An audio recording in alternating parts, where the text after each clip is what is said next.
또 이런 것들은 어떻게 하죠?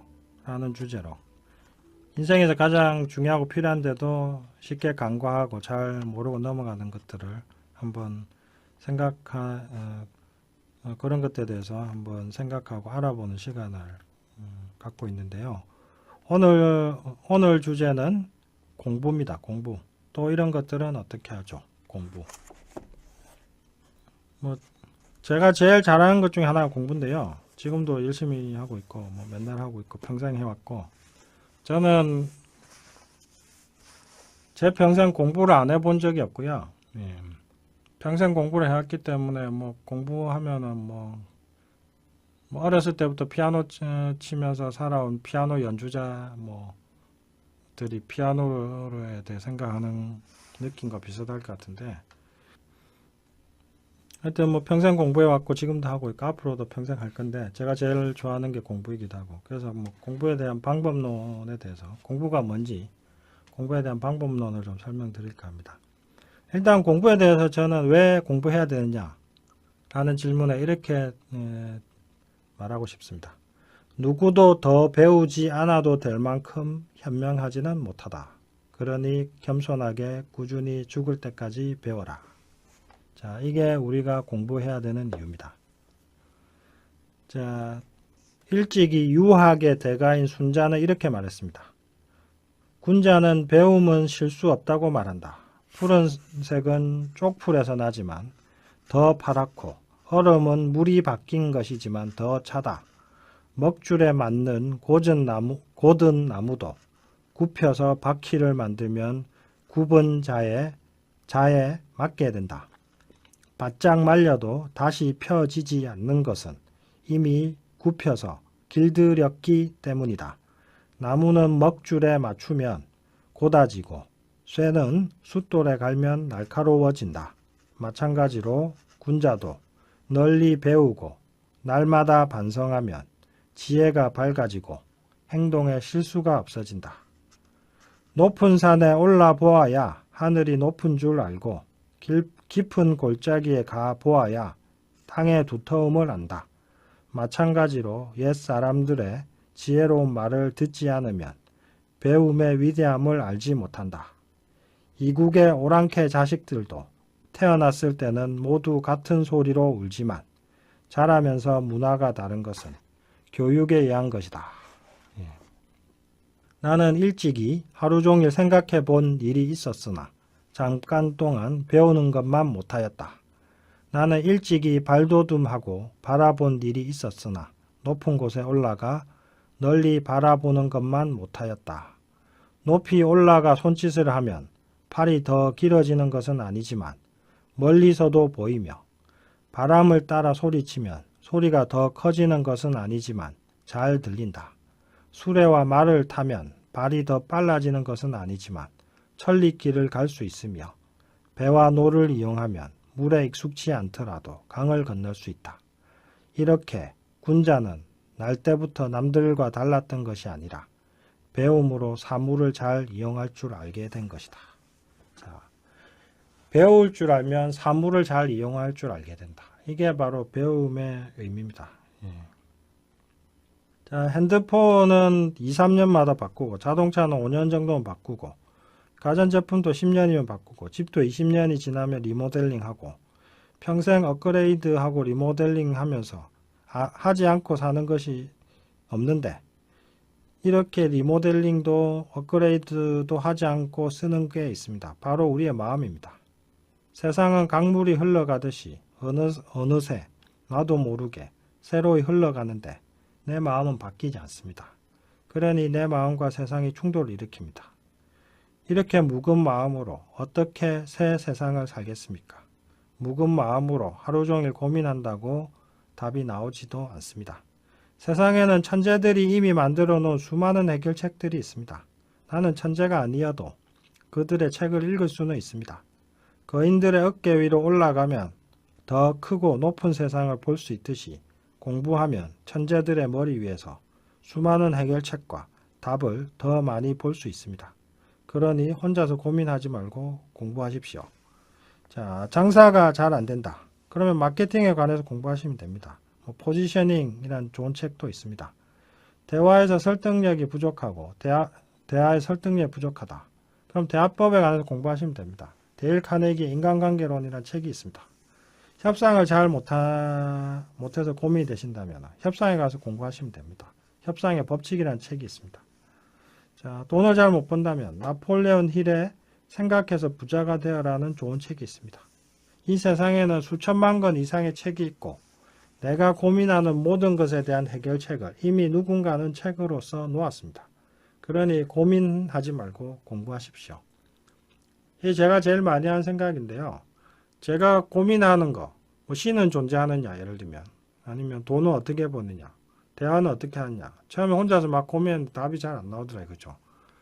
근데 그걸 구글에서 그와 관련된 주제를 쭉 쳐넣어보니까 그와 관련된 원서들이 엄청 쏟아지더라고요. 그죠? 그러면서 깨달았죠. 고민할 게 아니라 그냥 책 찾아보면 되겠구나.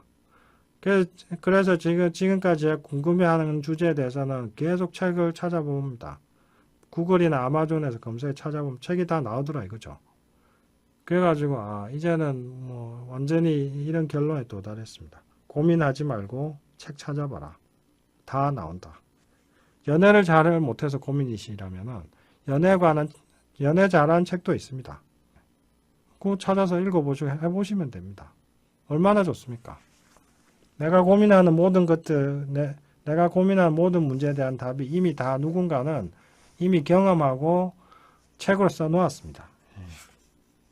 자, 그 다음에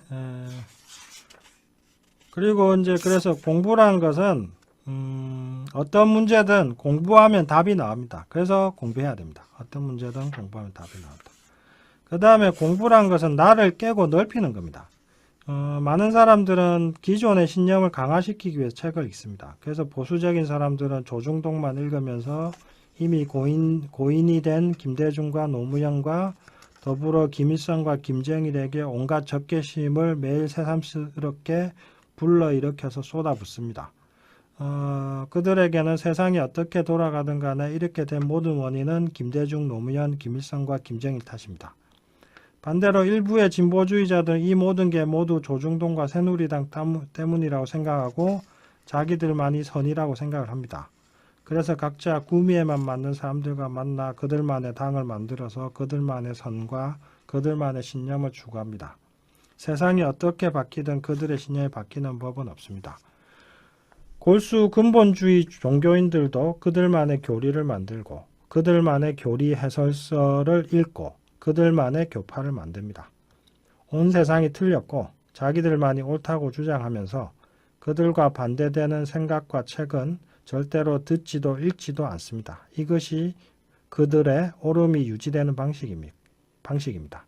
또 의사들은 어떻습니까? 정통의학에 반대되는 방식으로 자신의 환자가 나아도 절대로 그것을 인정하지 않습니다. 그들은 그들만의 방식으로 치료되어야 한다는 신념을 바탕으로 그 외의 방식으로 병이 호전되는 일은 위험하고 불가능하고 절대로 있어서는 안 된다는 주장을 논문으로 써서 그럴듯하게 발표하기도 합니다. 자, 그럼 기존의 의학의 방식으로 치료할 때 결론은 무엇일까요? 불치병입니다. 그래서 그렇게 불치병이라고 선언한 환자를 다른 누군가가 새로운 방식으로 치료해내는 현실을 절대로 인정하거나 믿을 수가 없습니다. 그래서 기존의 의료에 집착하는 의사들은 자신들의 옳음을 증명하며 끊임없이 자신들의 옳음을 증명하면서 다른 방식이 절대적으로 틀렸다고 주장하는 논문을 만들고 읽고 돌려봅니다. 이렇다 보니까 요즘 서양의학은 이제 학문보다는 종교에 가깝습니다. 왜냐하면 과학이란 기존 이론의 오류를 찾아서 나아지고자 하는 학문이고 반면에 종교는 기존 이론의 옳음을 고수하려는 체계이기 때문입니다. 자, 그러면 저는 어떻게 했느냐? 저는 깨지기 위해서 책을 읽습니다. 저는 기존에 내 생각이 틀렸음을 발견할 때가 가장 기쁩니다. 그래서 제 평생은 한마디로 끊임없이 깨지는 과정이었습니다.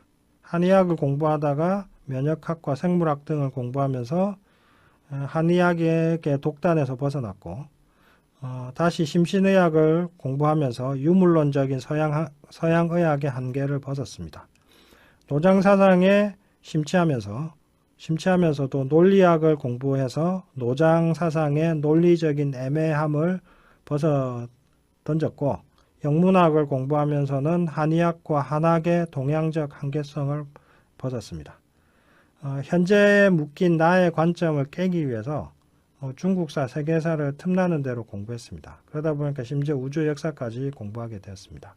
그 과정에서 우주의 한 점에서 한 순간으로 존재하는 나라는 존재를 더욱더 객관적으로 볼 수 있게 되었습니다.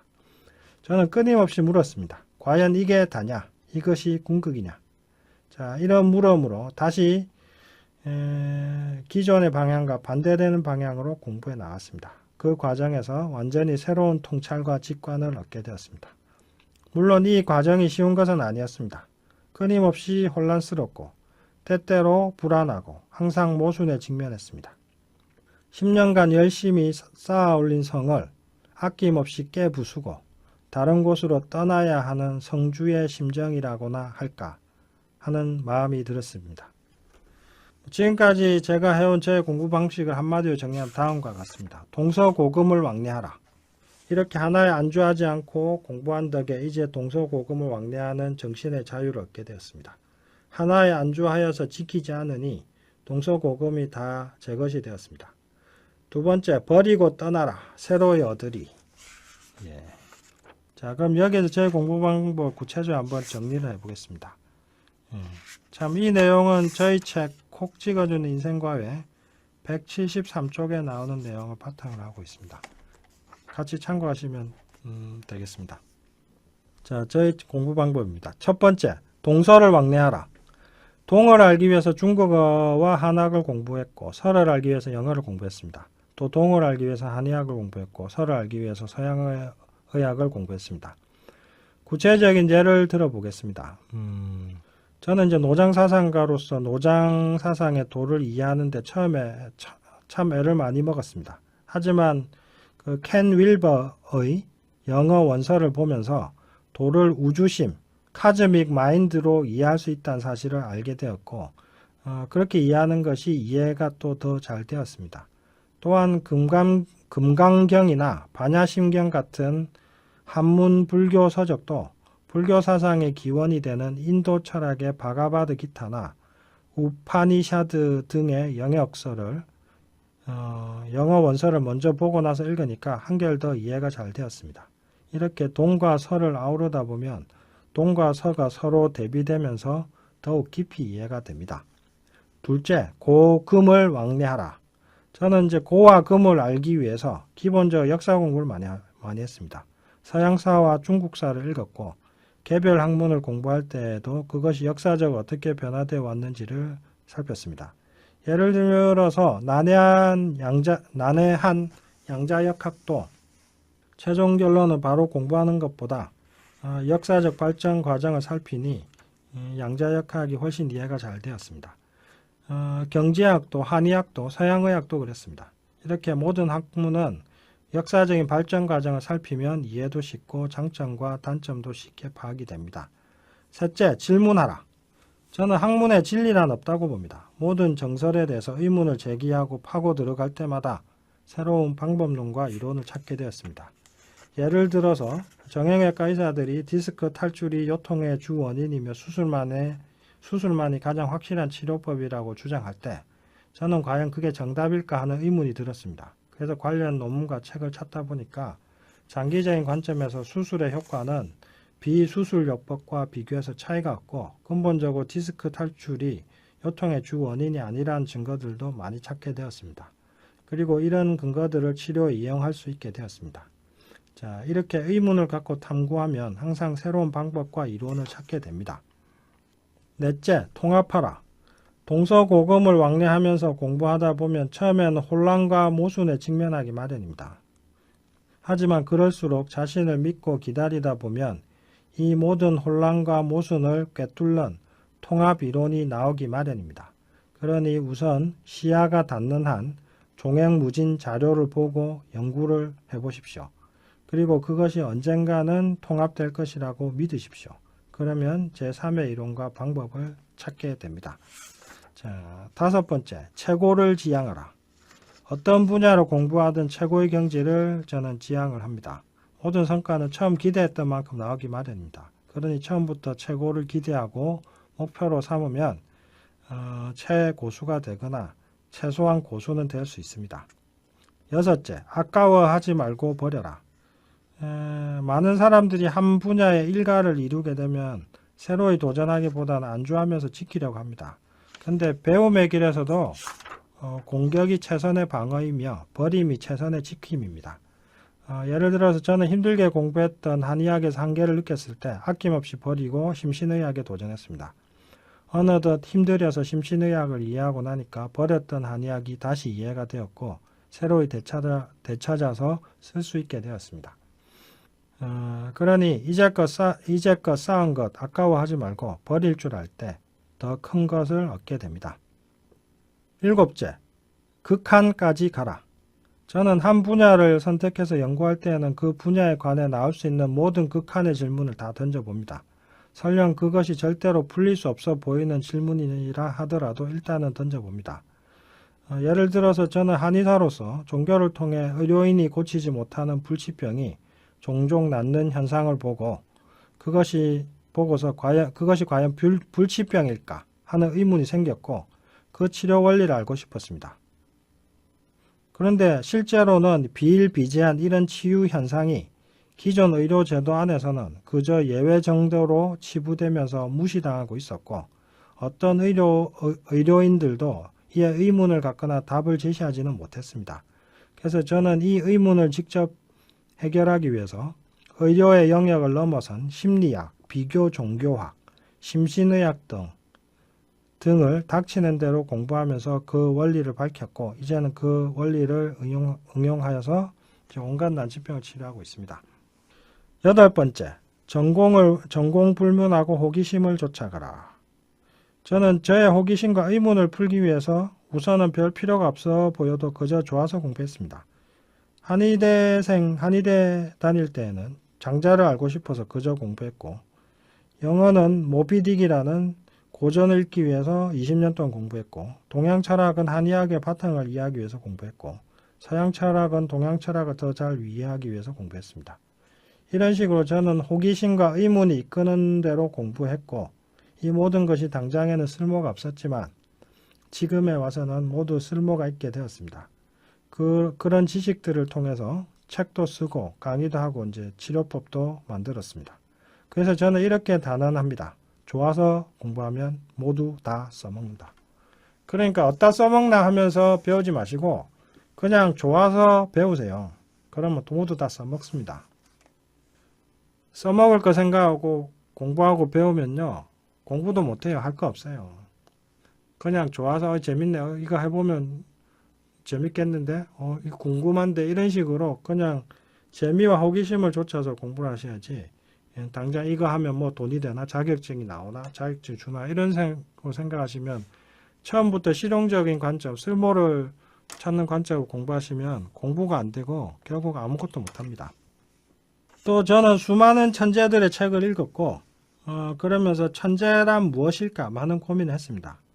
그래서 여기에서 그러면 천재가 뭐냐? 그리고 천재는 어떻게 하면 되느냐? 천재가 되는 법을 말씀드리겠습니다. 첫째, 극단을 왕래하십시오. 양극단. 그 다음에 천재가 되는 법을 한마디로 몇 가지 말씀드리겠습니다. 첫 번째, 극단을 왕래하라. 두 번째, 예외에 주목하라. 세 번째, 전통과 정통의 굴레에서 벗어나라. 네 번째, 대가들을 우습게 볼 줄 알라. 다섯 번째, 과감한 가설을 세우되 꼼꼼하게 검증하라. 여섯 번째, 기존의 정설에 과감하게 질문하여 도전하라.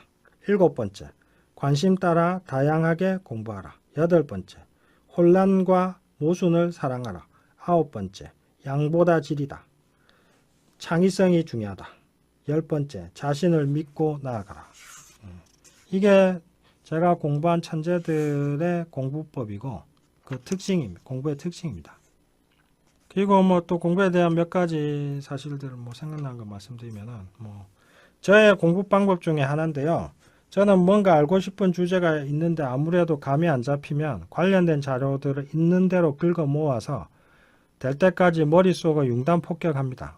그러다 보면 어느새 무의식의 저항과 먹구름이 뚫리면서 아 이거네 하는 통찰과 산 위에서 만물을 막 내려다보는 듯한 조망감이 듭니다. 바로 이때가 모름이 알무로 바뀌는 순간입니다. 때로는 이런 순간을 만들기 위해서 몇 년이나 온갖 책과 자료와 경험으로 저희 뇌와 몸의 온 세포를 다 두드려야 할 때도 있습니다. 저는 뭔가 이거 반드시 알아야 되겠다. 근데 잘 모르겠다. 그러면 온갖 책, 자료, 동영상, 유튜브, 구글, 아마존 다 검색해서 다 뒤져 다 찾습니다. 그리고 1년이든 2년이든 계속 닥치는 대로 봅니다. 그러다 보면 어느 순간 이거네 하면서 그림이 확 그려집니다. 그러면서 뭔가 알게 됩니다. 그 다음에 이제 많은 사람들이 혼란과 모순을 싫어합니다. 그러니까 반대되는 걸 안 배우려고 그래요. 그러니까 맨날 알던 그대로만 하게 되고 그런데 저는 반면에 혼란과 모순을 엄청 좋아합니다. 새로운 질서는 반드시 혼란과 모순 속에서 나오기 때문입니다. 그래서 서로 반대되는 것을 마구 머리에 집어넣으면 한동안 혼란과 모순에 빠지지만 곧 혼돈해서 새로운 질서가 생깁니다. 그러니까 공부를 하는 데 있어서 혼란과 모순을 싫어하시면 공부를 못합니다. 왜냐? 새로운 걸 배우면 한동안 혼란스럽거든요. 그리고 저는 새로 배우는 재미로 삽니다. 배운 것을 실천해보는 재미로 삽니다. 그러니까 심심할 데가 없습니다. 그리고 때로는 알기 위해서라기보다는 얼마나 모르는지 알기 위해서 공부해야 됩니다. 이게 또 공부의 역설인데 공부를 하면 할수록 세상이 얼마나 넓은지 내가 얼마나 무식한지 절실히 깨닫게 됩니다. 그리고 좋은 학교를 못 나와서 무식해지는 게 아니라 더 이상 배우기를 멈추는 순간 무식해집니다. 그래서 세상에는 명문대 나온 무식한 사람들이 엄청 많습니다. 그게 왜냐? 어느 순간 배우지 않기 때문입니다. 그리고 이제 공부한 것을 제대로 이해하고 싶으면 말로 설명해 보십시오. 더 제대로 이해하고 싶으면 글로 써보십시오. 가르치는 것이 가장 크게 배우는 법입니다. 이건 제가 제일 많이 쓰는 방법인데요. 저는 한 주제에 대해서 알고 싶으면 그 주제에 대해서 강의를 하고요. 그 주제에 대해서 책을 씁니다. 그렇게 책 쓰고 나면 이제 완전히 알았다는 느낌이 들고요.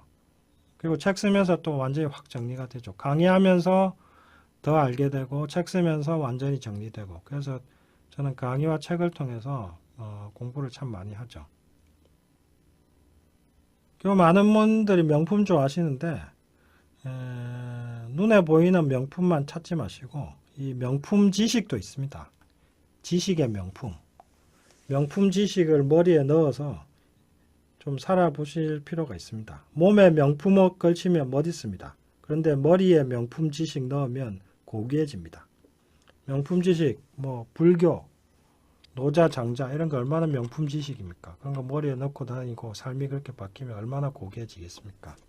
명품을 걸치는 것보다 명품 지식을 머리에 넣는 게 훨씬 더 고귀한 삶을 사는 법이 아니겠습니까? 자, 그래서 여기까지 공부에 대한 어떤 방법론, 왜 공부를 해야 되느냐, 어떻게 공부를 할 것인가에 대한 대략적인 저의 생각을 말씀드렸고요. 세상에 성공한 모든 사람들은 잘 배울 줄 아는 사람들입니다. 전에 정주영 회장 이거 하다 보니까 정주영 회장 얘기가 생각나는데요. 어느 날 정주영 회장에게 박정희 대통령이 물었습니다. 당신은 소학교밖에 안 나왔는데 왜 어떻게 그렇게 사업을 잘 하느냐? 공부도 안 하는 사람이 이런 식으로 물었답니다. 그러니까 정주영 회장이 이렇게 말했습니다. 대통령께서는 어떻게 저를 그렇게 평가하십니까? 저는 소학교밖에 안 나왔지만 지금도 이 나이에도 대학을 다니고 있습니다. 당신이 어떤 대학을 다니고 있어요? 그러니까 정주영 회장이 한 얘기가 저는 신문대학이라는 대학을 다니고 있습니다. 신문에는 지금 대한민국의 모든 전문가들의 최고의 전문가들과 지식인들이 가장 좋은 내용들을 매일매일 엄청난 내용들이 매일 신문에 써서 발표하고 있습니다. 그래서 저는 아침마다 신문을 1시간씩 2시간씩 보면서 세상 돌아가는 것도 배우고 지식도 배우고 그렇게 하고 있습니다. 그러니까 이게 대학이 아니고 무엇이겠습니까? 이게 바로 신문대학입니다. 뭐 이렇게 얘기를 했다고 합니다.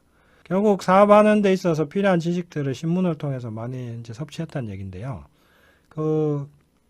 요즘과 달리 옛날 신문 기자들은 수준이 뭐 지금보다 훨씬 더 높았고, 신문에 실리는 내용도 엄청 좋았죠. 예. 요즘은 인터넷이 발달하면서 신문이 많이 약해졌는데, 그런 사정을 감안하면은, 뭐, 정주영 회장이 나는 신문대학에 다녔다, 이렇게 얘기한 게 이해가 되시죠. 결국, 무엇을 하든 기본적으로 배움은 필수이고, 그걸 뭐 신문을 보면서 하든 인터넷을 통해서 하든 뭐 유튜브를 통해서 하든 그 배움의 과정은 반드시 필요합니다. 예. 자, 누구든 배우지 않고 성공한 사람은 없습니다. 예. 그게 돈이든 예술이든. 그래서 배움은 그래서 중요합니다. 하여튼 오늘은 뭐 이 정도로 배움에 대해서 설명드렸고요. 오늘 여기까지 하도록 하겠습니다.